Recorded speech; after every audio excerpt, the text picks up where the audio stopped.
Hey It's guys! episode 11. God fucking damn it, Techno! Uh, Oh my god. Alright, I'm gonna start it. Stop talking.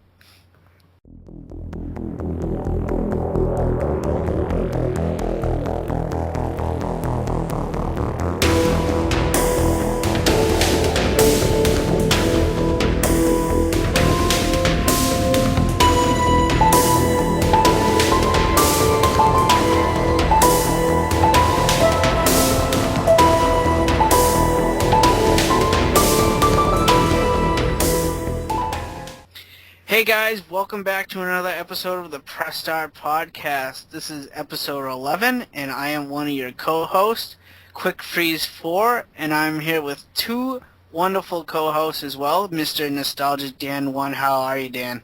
I'm fantastic. Everyone's fantastic. Every single episode Because we're I heard fantastic. Techno's beautiful singing. That made Really? me really happy. Well, we'll get into that a little bit later on. But, TechnoSqueek, how are you, man? Pretty good. Pretty good. Alright. And our guest tonight is one of my close personal friends, Mr. Space Pirate. How are you, Bradley? Well, I was going to say fantastic, but apparently that's taken. Well, We're yeah. doing pretty Well, alright. We're all fantastic. we're fantastic every single episode, so. Sounds good. Okay, so why don't you just tell, our listeners, what you do, what you enjoy, general stuff, Bradley. Well, just basically just a gamer. I don't have a YouTube channel or any sort of a blog or anything. But, I'm close friends with Quick Freeze, so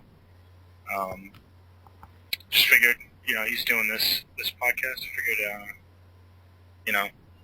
I'd come on and share my opinion and, just chat with some gamers. Cool. Yeah, like I said before, yeah, I really appreciate you coming on, man. There's two people in this entire world that know more about video games than myself, and that's Mr. Brad right here and his brother. So, all right. Well, first off, let's get into games we've been playing, and then we can get into our topics tonight because we actually have a topic tonight. So, let's start with our guest, Mr. Space Pirate. What have you been playing? Well, I just picked up Modern Warfare 3. Been playing a lot of that. Enjoying the hell out of it. I also play League of Legends somewhat regularly. I can't think of anything else I've been playing recently. Oh, Arkham City, yes. Can you explain what League of Legends are? Because I have no idea what that game is. Oh, it's call it a MOBA game, which I believe stands for. Hang on, let me look it up. It's essentially like if you ever played Defense of the Ancients on Warcraft 3. It's a lot like that.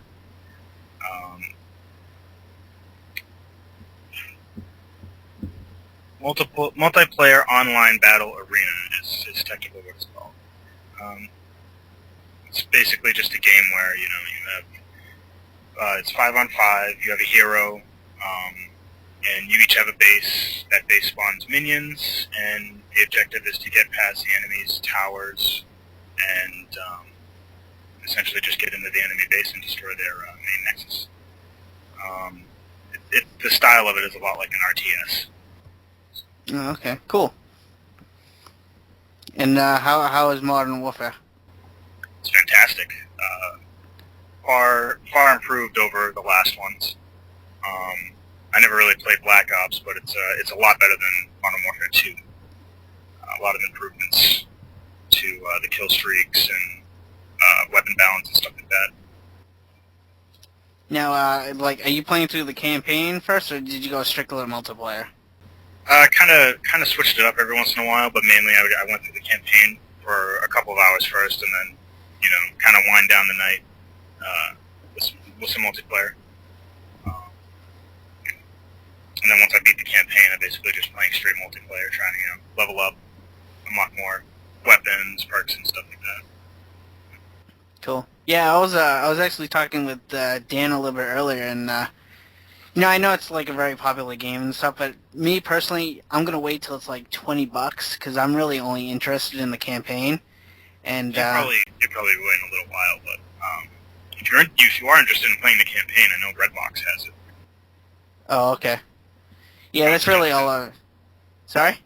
I would suggest doing that just because, I mean, even Black Ops is still $60 today. Oh wow. Okay. It'll probably be like 2 or 3 years before they actually lower the price on that. Oh. Okay. So is that it? Yeah, that's pretty much it. I mean, I'm sure you guys have already talked about Arkham City, so I won't sing its praises any more than you guys already have. No, if you want to talk about it, man, talk about it. I'd like to hear what you thought about it. Oh, well, I mean, one of the main things I liked about it was the musical soundtrack. Just mainly because you can hear hints of a lot of the different a lot of the different Batman themes from over the years. You could tell some of them were from the Danny Elfman themes. And, some of the musical scores were from like the Dark Knight series and stuff like that. I thought that was really cool. I mean, the combat stayed the same, but there's no problem with it's already good. Hmm. But I mean, overall, it was a real solid game. Storyline was great. Very few parts of the game where usually when you have a game, you'll have that one part where you just hate it. If you ever played a Sonic game, the Labyrinth stage, any underwater stage, Water Temple, and Zelda, there's almost always one part in most games that you don't like, but I didn't really find anything like that in Arkham City. Cool. Okay, how about we move on to Dan? What have you been playing? Well, Clive, you might like this. Since it went free to play, I figured why not try it out. And I started playing DC Universe Online. And Nice. I will say, like, I surprisingly enjoyed myself. Like, I'm not the biggest MMO fan. And I don't know why. I always had, like, this asphyxiation that I thought MMOs were kind of like other online games where, like, people would troll each other and stuff like that. But it's actually completely opposite. Actually, everyone's really helpful in the server. And, like, there's constantly people saying, oh, do you need help on this quest? Or I need help. Like, I can help you. And it's, like, just a really actually friendly environment, which I thought was surprising. But, like, the game does have some faults. Like, I noticed some lag issues. Like, I don't know if you noticed that, but there's been some times where it really slows down and, like, kind of freezes up. And it freezed up on me one point where, like, it completely froze my PlayStation 3. Like, I had to shut it off. So, I don't know if you experienced anything like that, Clive, while playing. Yeah. No, not really. I haven't experienced anything like that. It was just one time, like, it started lagging up, and then it got to a point where it just completely froze.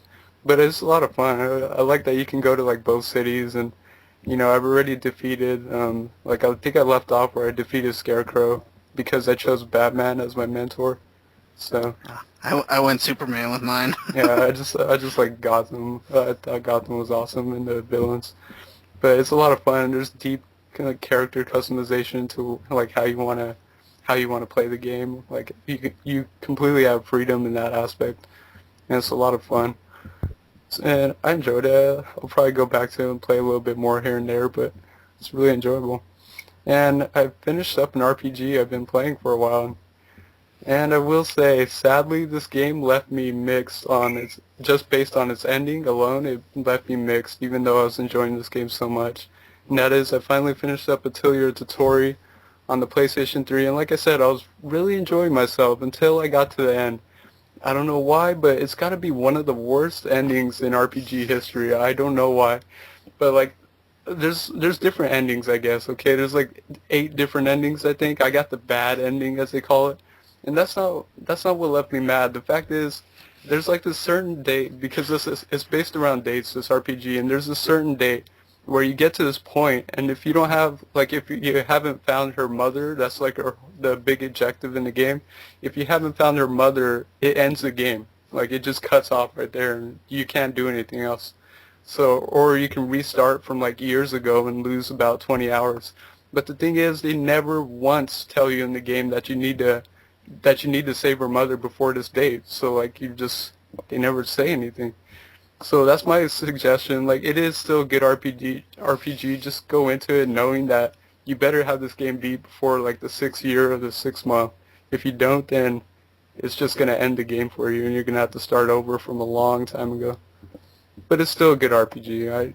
I would still recommend it. It's maybe because like I was one of the like I got it release date, so like I was kind of playing along, and no one else really knew about that. Now that other people have played it, they could pass on this information.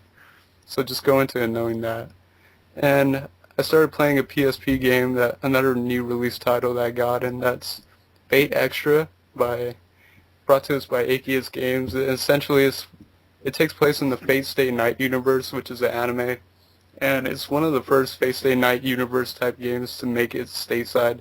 There's been some Japanese PS2 games, but this one's like a dungeon crawler RPG, and it's actually a lot of fun. I'm totally getting vibes of like Persona from it, like Shin Megami Tensei Persona, because you spend the day during class, and like you go to class and you talk to people, and it's just a classroom atmosphere, and then at nighttime you go into the dungeons and do some dungeon crawling, and it's based around this whole tournament where it's like a kind of like winner take all. Like it's basically a tournament. Each person that loses dies, so it's like a survival of the fittest tournament, and you have 7 days to the elimination battles, and it goes like that.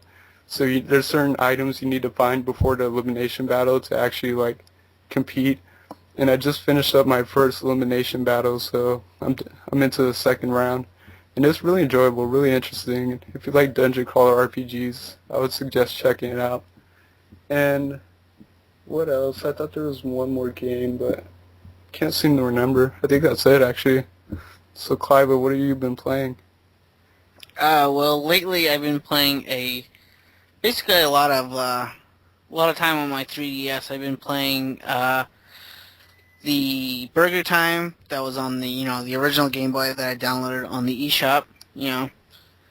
I've been playing the Pac-Man Galaga Dimensions just because it's Pac-Man. You can't not hate Pac-Man. I just play that all the time while I'm at work on break and stuff like that. Really enjoyable game. Love it. Can't get enough of it. But mainly the most game I've been putting a lot of time into is I borrowed a game from a buddy of mine called 3D Game Heroes. And this game, like you guys may have already know, like the creator of the game is heavily inspired by Zelda, and this game is strictly Zelda. Like I would say a clone, I guess, but that's exactly what it is. Like you go on this quest, you gotta take over like 6 different temples, get the little orbs inside each one of them, so you can slay this ancient evil and put right to all its land. So if you guys you played this game, didn't you? I own it. Oh, you own it? Of course, I have to own it, and it's really good. I mean, like you said, it's a straight clone of like the original Zelda, but more importantly, it's a clone that's done really, really well, executed really well. But it is challenging because it's brought to us by the same people who did Demon Souls, and that's From Software. So later on, the dungeons start to get a little more masochistic as From Software likes it, and the later dungeons are really challenging. Like I got to a point where like I kind of had to put the game down for a little bit to take a break from it. Yeah, I was actually playing a little bit before we started recording today. I just got to the Fire Temple. And it's one of those temples where you gotta flip the switches from like red to blue so you can continue on to the temple. But like the enemies in that temple, like one hit and you lose like Yeah. 3 apples. But if it's Zelda, it's like it's hard. So instead of hearts, you have apples in this game. So it's really hard. You gotta try not to be hit. But like the game is wicked funny too, because like the funny part I found most about this game is when the game opens up. You have to pull that sword from the ancient stone, and you would think this is the all-powerful sword, just like Link's Master Sword. But then, like, later in the game, I was using just a regular baseball bat, and I'm just like, wow, this, like, powerful sword has been replaced by this plain, ordinary baseball bat, and, it's things like that that just kind of, like, make me laugh while I play the game. Yeah. It's got a lot of humorous dialogue to it.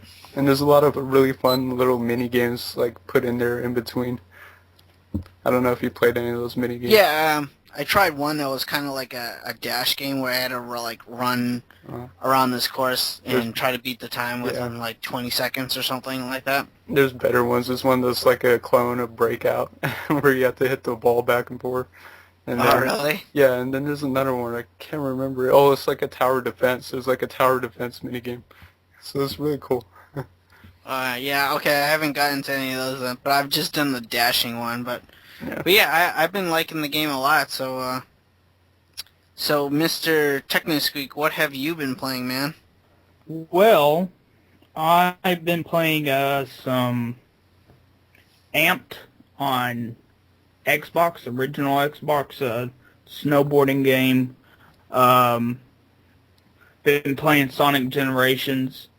And today, before we started recording, I turned on the Xbox and played some Mortal Kombat Shaolin Monks. And that's a pretty fun game. And Dan, I bought DC Universe back whenever it first came out, and I did created a hero and mentor was Batman, and I kind of stopped because, I didn't have the money. So hopefully whenever I get into my old house this coming year, I get to play that again, and we can all, run around and beat people's asses. Yeah, and that's it. Yeah. Can't you use the character you already created now that it's free? Yeah. Okay, well, I'm just wondering why you have to wait. Oh, because this internet sucks. Oh, alright. Brad, have you tried the DC Universe game? Not yet. I just, nothing against it or anything. I just haven't taken the time to download it on my PS3 yet. Well, I'm just giving you a fair warning, man. It took me like 2.5 hours to download the game. Yeah, it took me like 5 hours. I left it running in the background. Really? Sounds like PlayStation 3 to me. No, that game's really cool though. I made my Quick Freeze character. I love that game. Yeah, I just have, more than anything, I just have fun, like, roaming around the cities and just beating up random bad guys.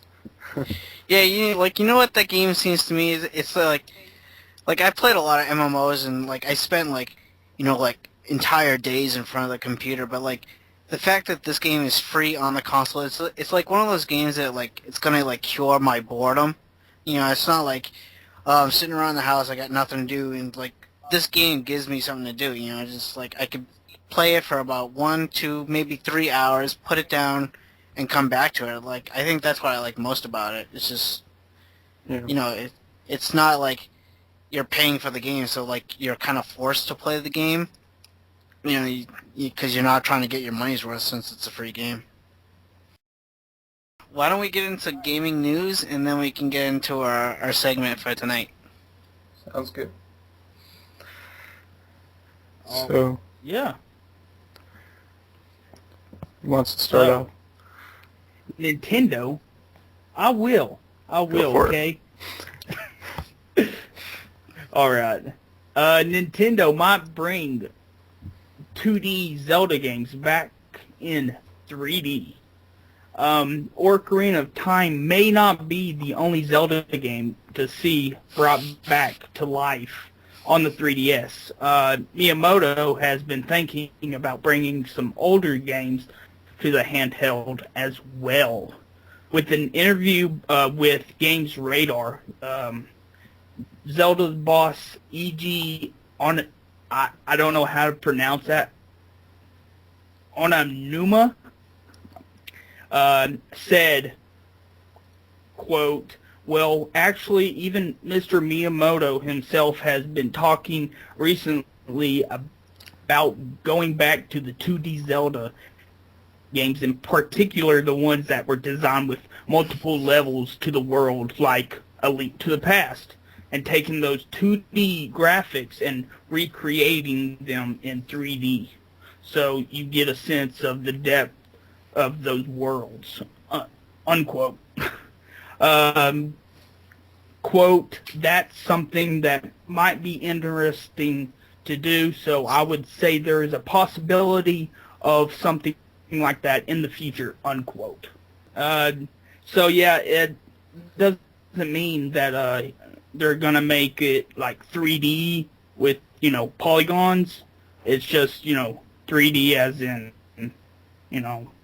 going up to your face and saying, doing all that. Talking like the 3D classic games that they have. So,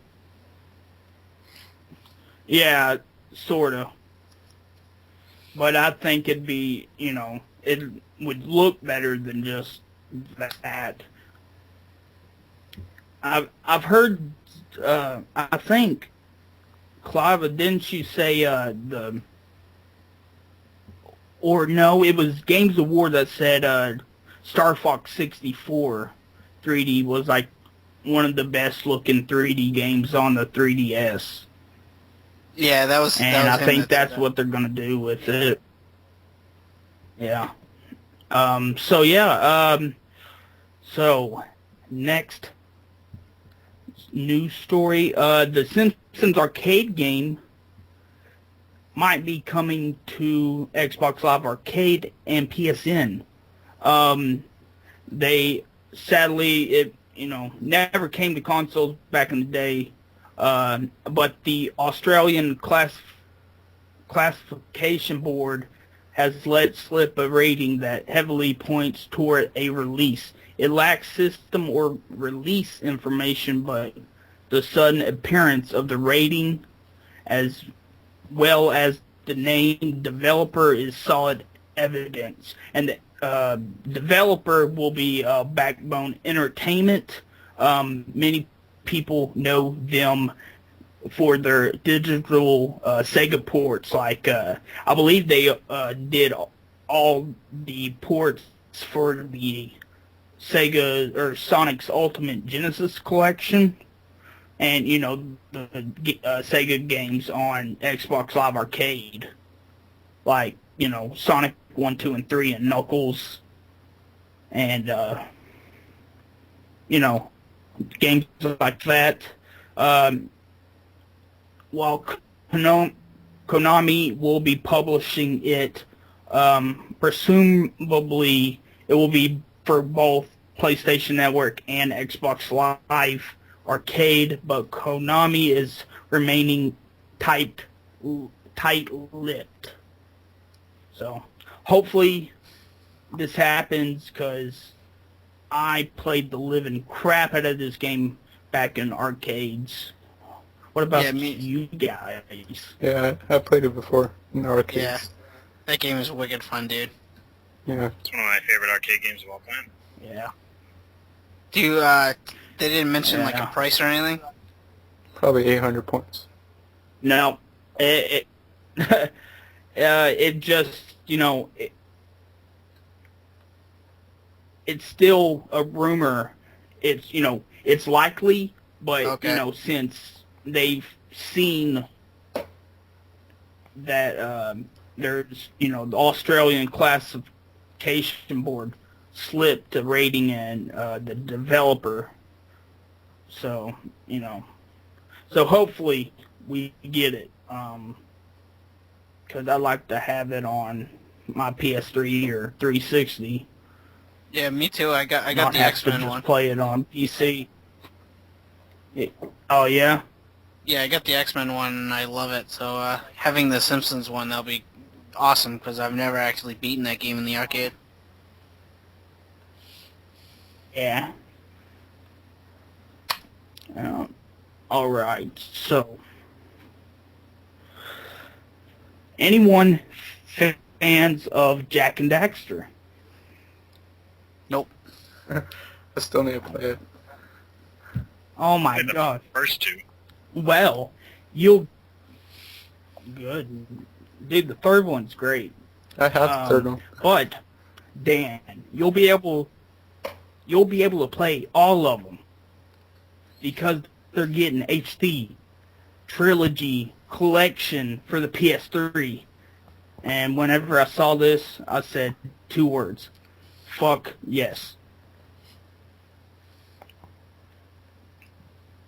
I love these games. The Jack and Daxter is my favorite series on the PS2, bar none.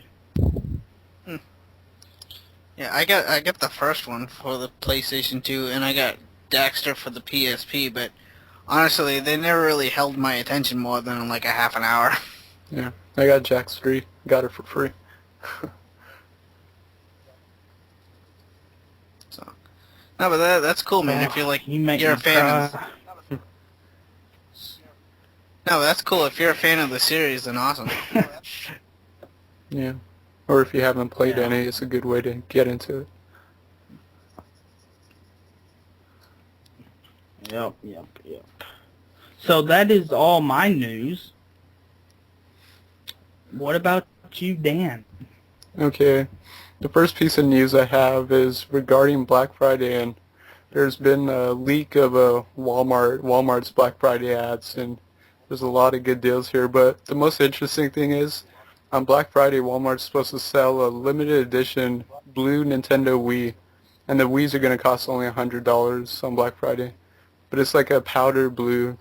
Kind of looks ugly, to be honest, but it's a limited edition. And if you don't have a PS3, Walmart's offering a PlayStation 3 with Ratchet & Clank All for One, Little Big Planet 2, and a 1-month membership to PlayStation Plus for only $200. So that's pretty sweet, considering the PS3 by itself costs $250 for the 160 gig. And a lot of new release titles for $28, like Battlefield 3, Gears of War 3, Batman Arkham City, Forza 4, and a lot of new release stuff like that. Killzone 3, Infamous 2. They got some $15 games for like greatest hit titles, stuff like that, like Heavy Rain, Call of Duty, which is Epic Mickey. So some interesting stuff, and some $10 games. Not a lot of good stuff. They have Yakuza 4 for $10, so that's a pretty good deal. But yeah, it's a good chance to get a Wii for only $100 or a PlayStation 3 with 2 games for $200. So just keep an eye out for that. That's Walmart. How big is the PS3? It's a 160 gig. So like the one you would pay $250 for, $50 less, you get that, 2 games, and a 1-month membership to PlayStation Plus. So pretty sweet deal. Yeah, it's pretty kick-ass. Or you can get a new Xbox 360 4 gig console with the Kinect and Kinect Adventures for $200 as well. And it looks like, I can't see, it's kind of small, but it looks like they give you a $50 gift card with that, so that's actually pretty good, because you buy that for $200, you turn around with a $50 gift card and buy a new 360 game. Yeah, so some good deals there. Any of you guys big Black Friday shoppers? What? No, but hold on. Is that Wii like with the GameCube parts? Because remember, they're like supposed to make the Wii. These are old school ones without the GameCube. So that doesn't come out for a while. I don't think it's like early next year. It's still the old school one. It's like limited edition blue one, but it's the ones with backwards compatibility. Okay. And the other piece of news I have is regarding Final Fantasy 13-2, and they've officially like displayed their collector's edition for the US, and it comes with a 4-disc original OST soundtrack, which is really impressive. That's probably, I'm assuming, like at least 90 tracks worth, because I have the Final Fantasy 13 OST, and that's almost like 100 tracks. It's ridiculous. So that's really good. And you also get a 20-page art book featuring a lot of concept art of environments, monsters, and weapons. So that's really cool, because I like to see a lot of concept art. And this all comes bundled with the game in this beautiful, like, illustrated box that's like illustrated. It has illustrations from the artist himself on it. So it's a really beautiful box if you get a chance to see it. Now, they showed the game disc, but like they don't show a case officially, so I don't know if it's going to be like the Batman Arkham City deal where, the game is inside the art book or something like that, but, it's only going to cost 80, and honestly, 80 for, a huge, massive 4-disc soundtrack OST and a concept art all wrapped up in a beautiful hand-drawn, packaging is beautiful. So I might actually be buying that day one. It's It's called a hardcover case. So it's a hardcover case with character illustrations by Yoshitaka Amono. So that's the artist for the game. So that's really awesome. So Clive, I know you want to talk about this since you sounded interested in it too. Yeah, I definitely want to get this because I'm a huge Final Fantasy fan, and I think you are too, Brad, aren't you? Yeah, I mean, I wasn't really too into 13, but I actually only just finished it maybe about a month ago. But 13-2 definitely looks interesting just because of the way that the combat's supposed to be. Yeah, I'm probably going to be interested in it. Yeah, but you said there's no case shown. Is that right? Yeah. So how in the disc is going to be in the art book? How are they going to do that with the 360? Because the Final Fantasy 13 came in 3 discs. They'll find a way to do it. This will probably be 2 discs, I'm thinking, or 3 discs. I don't know if it's as big as 13, probably not. But they'll make a way around it. Or maybe they do give a case, but I'm not seeing any case. So the art book looks pretty big. I'm assuming the size of this is actually a really nice size, so I think they should be able to fit it. And if you're wondering when this comes out actually pretty soon. It comes out January 31st next year, so definitely something to keep an eye out on. That's very soon, man. Yeah, and also depending where you pre-order this or buy it, you get different bonuses. If you buy it from GameStop, you get an alternate Sarah costume. If you buy it from Amazon, you get Omega Boss Battle as DLC. If you buy it from Best Buy, you get Final Fantasy 13 Episode 1 novella. And it's I'm assuming that's a movie. It says it's a movie to tie the events between 13 and 13-2 together. So, in between it has a movie for that. So, I guess it's just whatever kind of extra goodie you want. I guess that's where you buy it.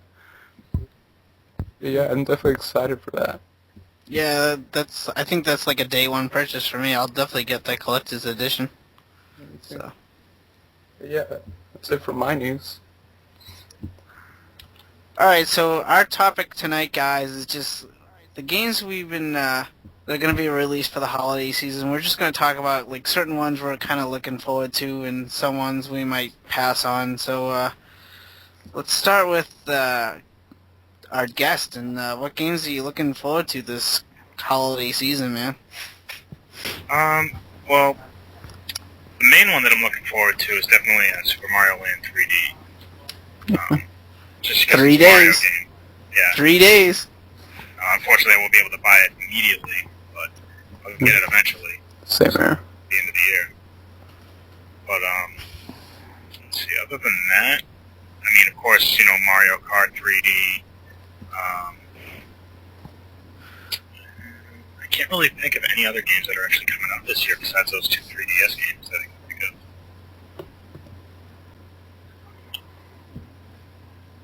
Yeah, because Halo Anniversary Collection as well. Although, I won't really have money for that one either.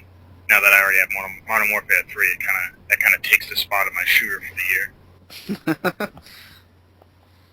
think that's it, yeah. How about you, Techno? What are you looking forward to this Christmas holiday season?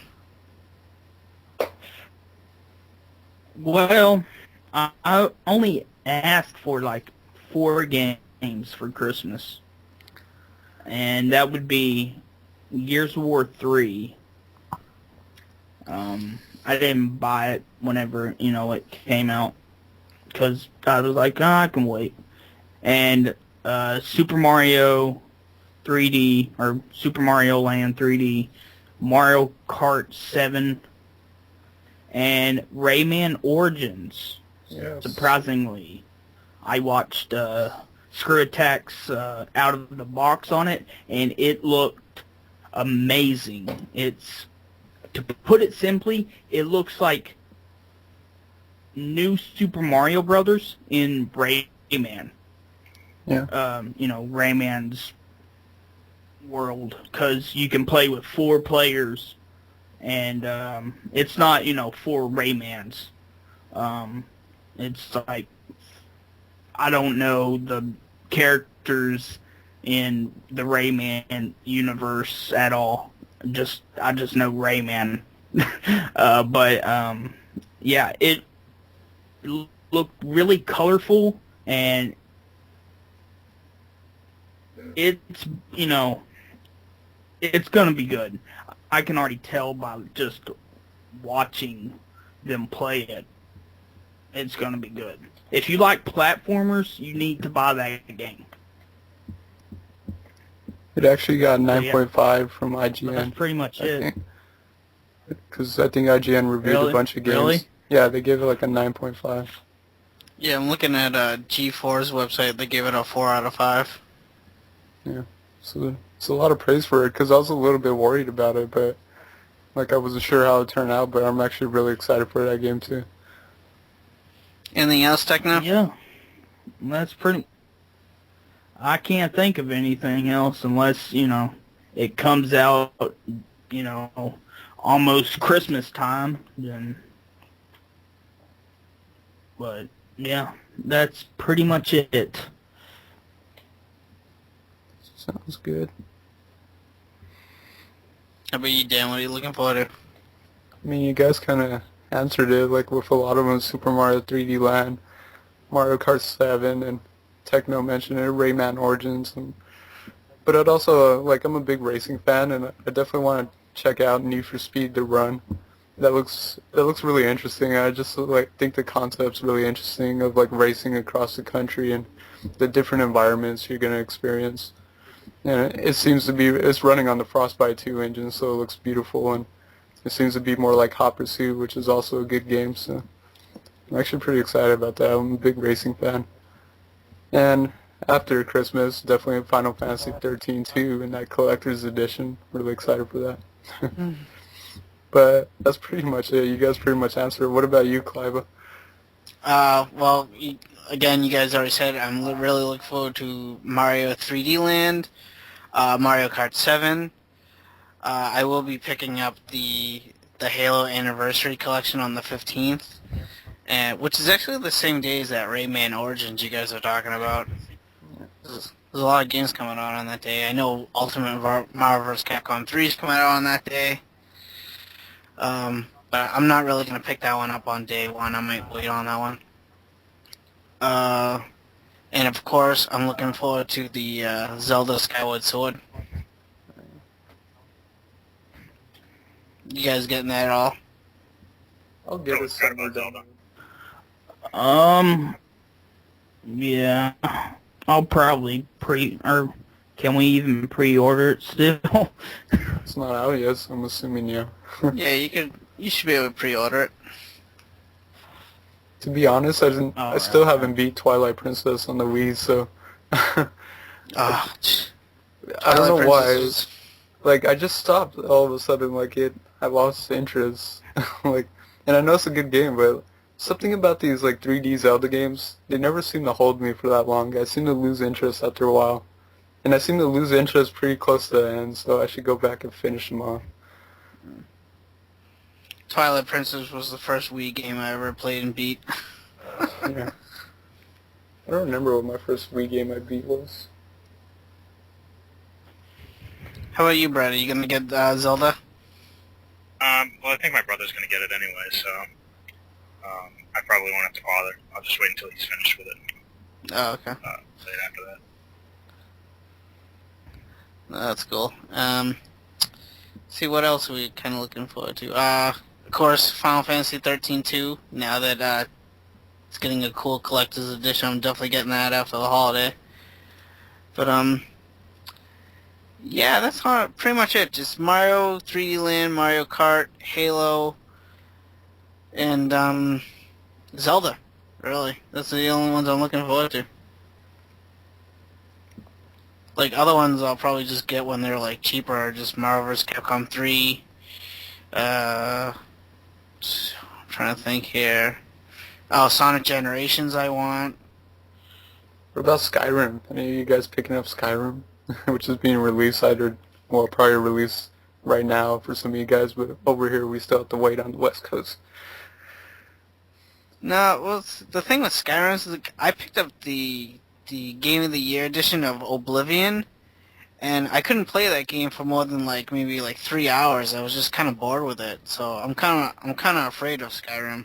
Yeah, you have to be really into that mindset of like fantasy, RPG, grand adventure, and more importantly, you better have the time to commit to a game like that. Especially Skyrim, which is said to have like over 100 hours of gameplay. Yeah, it looks beautiful, but like I said, like I'm just afraid to play it because I don't want to spend $60 and then get bored with it after like 3 hours. Yeah, So. I still need to play Oblivion, so I'll definitely be waiting for Skyrim for a while. Are you guys gonna get Skyrim at all, Brad or Techno or? Nah, I was never really into the Elder Scrolls games, so I mean, I played the first Oblivion game, but then it Red Ring my first Xbox, so I never really went back to it because didn't want to break another one. It was like basically during like the first line of Xbox systems that would like overheat, and Bethesda games were pretty notorious for breaking systems just because of the tax. How much it taxed the systems. So yeah, I never really went back to it, and then I just lost interest. I'm glad I still have a working 360. My 360's been going strong for a long time. Really? It hasn't red ringed at all? No, it's right after, it's one of the, like, not one of the newer models, it's right when they changed it to a 60 gig hard drive, like right after that, which they supposedly fixed the problem with, and it still sounds like it's eating my disc, basically, because the 360 just, like, is loud as all hell, but, like the Dreamcast, I get vibes from the Dreamcast, but it's loud as all hell, but it doesn't seem to overheat, and it's got some really good ventilation, and I've had it for at least almost 3 years now. And it's still going strong. Knock on wood. I feel mine is about ready for a red ring. It's that time in the podcast where we like to do our segments, and I like to recommend some niche and obscure games, or just games that were kind of forgotten about, swept under the rug. And today I'd like to recommend a puzzle game by Capcom that was released on the PS2, but there is a PS1 like successor or like a predecessor to it, and that's Bombastic. And essentially, what this game is it's a puzzle game with dice, and you take control of this little character and you roll around the dice in like a 3D plane. So essentially, to get rid of dice, like say the dice face is like 5, you have to match up 5-sided 5s to get rid of those or more, and that's how that works. And there was a predecessor to it on the PlayStation 1 called Devil Dice, which is essentially the same game. But the PS2 one is really interesting because there's actually like a story mode to it, which the story mode's actually pretty interesting, and you go through all these worlds and different stages, and there's even like boss fights. So, and it comes with different modes. There's like a advanced mode, there's like a classic mode, there's a challenge mode, and I like advanced mode because in that mode you can jump up with the dice, and it's like two planes high, so it adds more of a challenge because I'm actually pretty good at this game. I have a lot of high scores that are pretty damn high, but it's a really fun and addicting puzzle game. If you like Tetris and like that, it's really interesting. And it's just a lot of fun, and it's got that Capcom quirky charm to it. So that's Bombastic on the PS2 or Devil Dice on the PS1. So, what about Cliva? Let's go with Cliva since I think Techno wants to go last. Alright, well, I'm going to talk about a game that I used to play as a kid, and that is the game Popeye. Have you guys ever played this game? Yes. Yep. This game is one of my favorite games. Nope. What is this Nope? No. I'm not that I was only born in 1990, not I don't care. back in the day. You're alive now, I was aren't born you? in '92. I still played this. You're alive now, aren't you? Play it. Yeah. Okay. Okay, so anyway, yeah, Popeye is an arcade game that was developed in 1982 by Nintendo, and it was released by King Features Syndicate. And the Popeye characters were originally going to be used in a game that later became Donkey Kong. And now the object of this game is for Popeye to collect a certain number of items, such as like hearts, musical notes, or letters that spell out the word help, depending on what level you play on, while avoiding the Sea Hag or Brutus or Bluto, whatever you want to call them, and like other enemies. Now, in each level, there's obviously like a can of spinach, and this gives Popeye invincibility where he can knock out the Sea Hag or Bluto just simply by running into him. So it kind of has like this whole like, the whole Pac-Man thing when he eats the super pellet. Now, the other licensed characters in this game featured Olive Oil, Sweet Pea, and Wimpy, and they didn't really do that much in the game. They were more like, decorative kind of like pieces in the background. They didn't really affect the game in any way. But this game was also ported to the Commodore 64, the Atari 2600, the Atari 5200, the NES obviously, the Intellivision, the Sears Super Video Arcade, the Odyssey 2, and the ColecoVision. So this game has been around. Now, if you guys don't know, on July 15th of 1983, along with Donkey Kong and Donkey Kong Jr., Popeye was one of the first 3 games released for the Nintendo Family Computer Console. And if you guys ever heard of Steve Harris, he's the founder of the Electronic Gaming Monthly magazine, and he holds the world record score in Popeye with a score of 232,000 and he got that on August 8th of 1983, recorded by Twin Galaxies. And they actually made a sequel for this game on November 22nd of 1983. It was actually just like an English teaching game, which later became Donkey Kong Jr. Math. But yeah, that's the game that I used to play a lot when I was a kid. Very good game. I highly recommend you guys playing it, especially you, Techno, since you haven't. So, play it, damn it. Speaking of techno, Speaking of Techno, what exactly is pissing you off this week, man? Oh, man. oh God, brace yourselves. I don't know what's worse. Oh my God. Okay. Right now, I want to punch a hole in my wall whenever I heard about this. Okay. I don't want to break my, hand, but I'll just read it right here. So, Capcom recently announced they're going to release some cheat codes for the Dead Rising 2 Off the Record. Is that game out? Yeah. I'm guessing now? Yep. Okay. Yep. Well, there's a catch, however. It's going to cost you your money,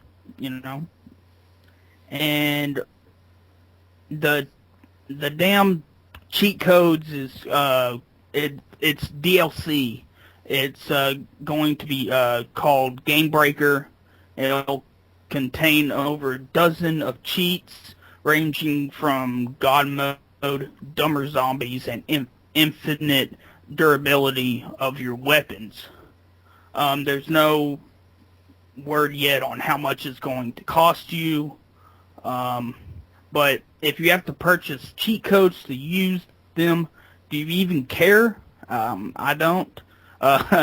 What's next? Will you eventually have to pay money to be able to pause the game, 400 Microsoft points for an autosave feature? Like, seriously, what the fuck?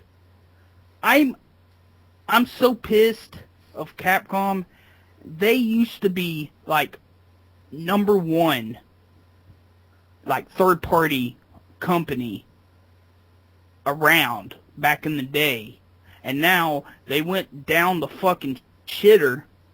Like, why the fuck is Capcom? They need to stop trying to squeeze fucking money out of us and actually do something useful for a change. I fucking hate this. Just think what they're gonna try to do next. You know, just like what it said here, 400 Microsoft points for an autosave feature. I can't even say anything. I'm rambling. Yeah. It's so fucking, I don't know. It's crazy. Let's do it. So it's DLC. It's just like DLC that you buy this for like 800 points, and it enables all these cheats that you can go to the menus and activate, basically. But I heard this thing, it's called the Game Break, and they were charging you like $5. Is that right? Or is it 800 Microsoft points? I'm looking at a story for it now, and yeah, it's $5. It's there's no word on how much it costs. No, Brad's looking Yeah. up now. It's $5. Yeah, it's $4.99 on Oh. PSN, 400 Microsoft points on Xbox. So what is this thing exactly? It's That's what I was trying to say. That's what I said. Like, is it like you buy this It- and then you just go into the menus and It's you cheat can select? codes. Yeah. Yeah, but is it cheat codes Yeah. or is it DLC? It's essentially just cheat codes. It allows you to. It's like toggle cheat codes, from what I'm reading. Yeah. It's not like where you enter a But you have password or to bomb. anything like that. Right. Or like unlock through, like regularly, like playing the game good, like good old GoldenEye or something like that. Uh, This actually reminds me of. I mean, I don't really find it to be that bad, just because it's not really, it's not like the thing that I really don't like about the game industry right now is the pre-order DLC that is basically attached to every game. You have to buy it from this place if you want like Robin or or Arkham City, or you want a certain Yeah. gun skin for something else. I don't find it to be that annoying, just because it's just cheat codes, but it reminds me of something that I can't remember what company did it. Whoever makes the Burnout games, they offered basically it was just an unlock code, so you can unlock all the cars for like an extra $5. This seems like it's kind of the evolution of that, if you will, where it just like instead of it unlocking things in the game, it unlocks like cheat codes that you normally would be able to make, that you would normally be able to unlock in a game like this. Except you just don't have the option to unlock it normally. It's only through the DLC. didn't like EA do this like a few years ago? I think so, probably. Well, they do Burnout. Yeah, it does Yeah. Burnout. Oh, okay. Yeah. So there you go. So, no, but that's kind of interesting because that new the Street Fighter Third Strike. I talked about this a few episodes ago. Is you know how you can unlock Gil in that game? Is you gotta like Yeah. I think you gotta like beat the game with like every character. I think I'm not sure exactly, but I saw on the Xbox Marketplace you could actually pay I think like 400 Microsoft points to unlock Gil right away. So maybe that was like the first step before this Dead Rising stuff. I don't know. Nowadays they just like to make DLC for everything. Like I mentioned before, like some of the stupidest DLC I've ever seen is for one of my favorite games of all time, Tales of Vesperia, and they offer you the chance to buy like $300,000 worth of gold for like $5, or you can buy level ups for like you can go level up by 20 for like 500 or 400 Microsoft points. I mean, it's kind of taking away some of the fun of the games. Like I remember back in the day, we used to have a lot of fun, like trying to enter cheat codes or like, basically to me, DLC used to be unlockables, as we used to call it back in the day, where you would play the games in really obscure ways, like try to beat this level without dying, you unlock this. And they're basically taking that away from the game and saying, here, why don't you just buy it now? So that's essentially what DLC is to me. Well, DLC to me is something that's not on the disc, but it's later added to the game. Like trying to think, like for like the Mega Man 9, you can download Proto Man and play as him. That's DLC.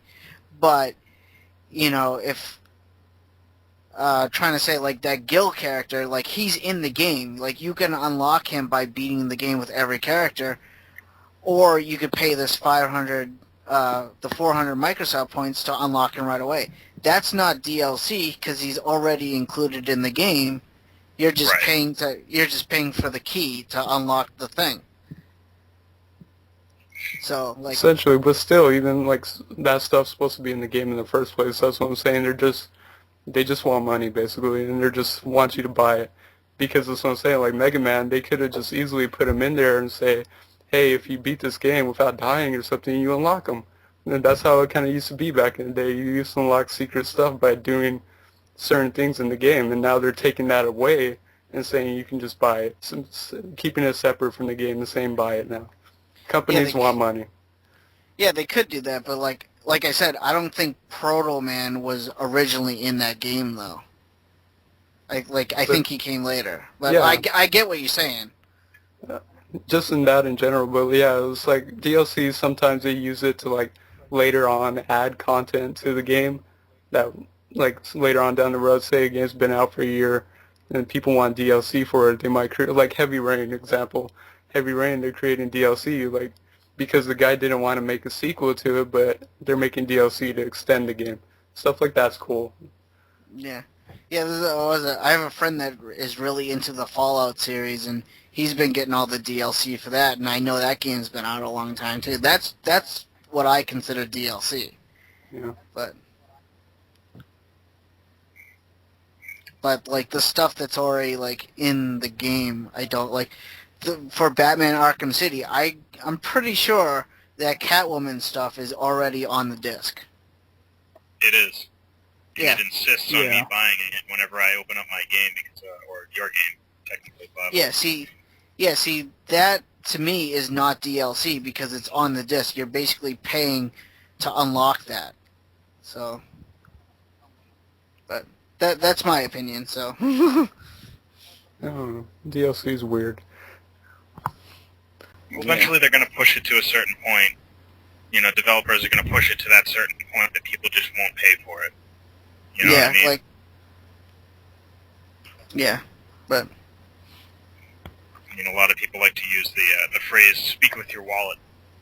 But I mean, if there's enough people that actually buy it, it's almost like spam email, where they put out something that's stupid. They really only need a certain amount of people to buy it. If that many people buy it and it's profitable enough for them, then they'll do it again, and then they'll take it to the next step and to the next step. But eventually, we're going to get to that point where they're just not going to. People just won't buy it,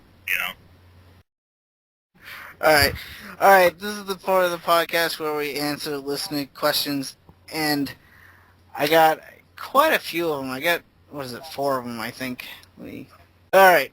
Our first gaming question comes from Blake from Blake's Game Room, and he asked, what's the biggest game after Skyrim coming out that you guys want to get? Dan? Kuni. Done. PS3, 2012, Studio Ghibli, Level 5, Bandai Namco. What else needs to be said? JRPG. One of the most beautiful games I've ever seen. That and Bioshock Infinite. I'm really excited for Bioshock Infinite because I love the original Bioshock. Oh, yeah, that's another game I forgot about. Yeah. So I really can't wait for that, too. Well, for me, we've already answered this question throughout the podcast. Mario 3D Land, Mario Kart 7, Zelda, the Final Fantasy 13 too. So those are my choices. So how about you, Bradley? Well, thinking beyond the holiday season, definitely StarCraft 2 Heart of the Swarm. Definitely going to pick that up. I'm a huge RTS guy, so... Oh, you know what just popped in my head? Is that new Star Wars MMO. Yep, releases December 12th, I believe. Oh yeah. I totally forgot about that. Yeah, that one's coming out too. That one I definitely want to pick up, probably like day one. Dan, you gonna get that one? No. I want to fight you as a Jedi. I just want to be a Tauntaun. I think that can happen. I just want to roam as a Tauntaun, and that's it. Bar drinks. Alright, our next question is from our naked friend Playa Lives. Oh. And this is actually a question for Dan. Okay. He says, I got a question for Nostalgic Dan 1. He says, how many times have you watched the clip I sent you last night? Pretty awesome, question mark. Let's just say it's over 9,000. No, I've seen it like twice, but I'm definitely going to use it as an intro for a future video. It's really funny, too. Cool. Alright, and our next question is from Daniel Torres. I hope I'm saying that right. And he asks, what is your thoughts on the new Amazing Spider-Man movie coming out? No good. I have no thoughts, Clive. What? I don't even know about this. You know I'm not a big superhero person. So that's what I'm saying. You take it away. Well, personally, I'm wicked excited for it. The new costume that Peter Parker or Spider-Man's wearing, I think it looks amazing. Like, it has a darker tone to it than the first three movies. So I'm looking forward to it. The only kind of gripe I have about the movie is the villain. You know, they put the Lizard in it. Like, I like the Lizard. Like, I like him a lot, but you know, my only gripe about it is they built up the Lizard in the first three movies, and now this new one is going to be like a reboot. So like all that time they wasted, you know, building him up in the first three movies is just kind of wasted. But personally, I like to see like a villain, maybe like Electro, Mysterio. That's about it. Probably those two guys. Maybe the Rhino is like a dumb lackey. But, you know, that's kind of my thoughts. I'm looking forward to it, though. Definitely. What about you, Techno? Do you want to see it? Yeah. I'm a big Spider-Man fan. I had comic books of it back in the day. Oh, but I haven't seen the costume. I didn't even know about it. Is it going to be called The Amazing Spider-Man? Yep. Okay. So, I haven't seen the costume, like I said, and I didn't know that is there, a release date yet, or just they're still filming? Not that I know of, but, yeah, the costume, if you haven't seen it yet, if you know what the Ben Reilly Spider-Man costume looks like, it pretty much looks just like that. With more of the blue, like... Yeah. It's like a blue t-shirt that's kind of ripped. No. There's a lot more blue to the costume, but no, there's no t-shirt. Was he in that PS1 and Dreamcast game? Like the costume you could pick? No, it's a brand new costume, but if you have to relate it to anything else, it looks like the Ben Reilly one. Click the link below and you'll check it out. Brad, what do you think about the new movie? I think it's gonna be good. Yeah, I can't wait for it. I mean, personally, I Oh, think if you're gonna dude. start off, Yeah, bad. yeah, it looks pretty good. I think if you're gonna start off with any villain, the Lizard would probably be the best one to start off with. I mean, they started off the animated series with the Lizard, so he's kind of a starter villain to begin with. So Yeah, I don't have a problem with the Lizard. Like, my only gripe is that they built him up so good in the first 3 movies, and now they're just rebooting the series. But yeah, he's a good choice. But my personal favorite villain is Electro, so I want to see him. But okay, and our last and final question is, and I get this guy asked a question last week, and I again apologize if I cannot say your name correctly. It's Sakis something. I'm sorry, I cannot pronounce your name. It's spelled Sekishusia Yagyu. So I apologize, I cannot say your name. But he asks, I am playing the first Kingdom Hearts game, and I just finished Kingdom Hearts. So my question is, which Kingdom Heart is better? So I guess what he's asking is, well, like, what's your favorite Kingdom Heart game? Mine would have to be just Kingdom Hearts 2. How about you, Dan? Surprisingly, I still need to get into the Kingdom Hearts series.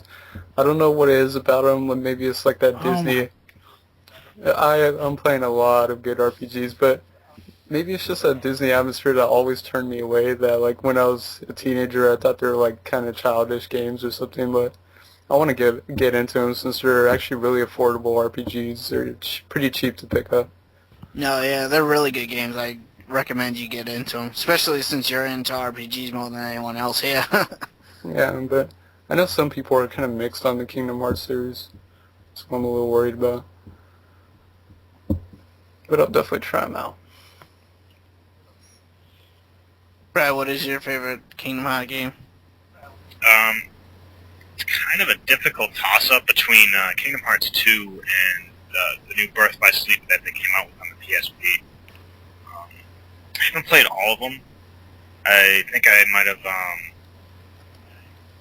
I know that I haven't played the new Dream Drop Distance. I mean, not Dream Drop Distance. It's the new one that's coming in. The one that was on the DS. The most recent one, not Days, but the other one. Recoded? Right. I haven't played that one yet. But from what I understand, that one's not really the best in the series. No, it was originally a cell phone game, so... Yeah, that kind of says a lot about it. I think that's my least favorite one. Yeah, it's a really difficult choice between those two, but I think I had a lot more fun playing Birth by Sleep. Cool. Alright guys, well that basically wraps up episode 11 of the Press Start podcast. I just want to take the time to thank my friend Brad for joining us tonight. Thank you, Brad. No problem. Good to be here. Yeah, it was really having fun having you on. But yeah, if you guys have any questions for any future episodes, please leave a comment below if you are listening to this on YouTube, or you can email us at pressstartpod@gmail.com, and we will answer your questions in the next episode. So, that's about it, you guys. Why don't we just say goodbye? Bye. Bye, guys. Bye, listeners. Later. I love you all. Dan loves you all. No, No, Dan. Dan, stop cheating on me. I'm sorry. I'm cheating on you with the listeners.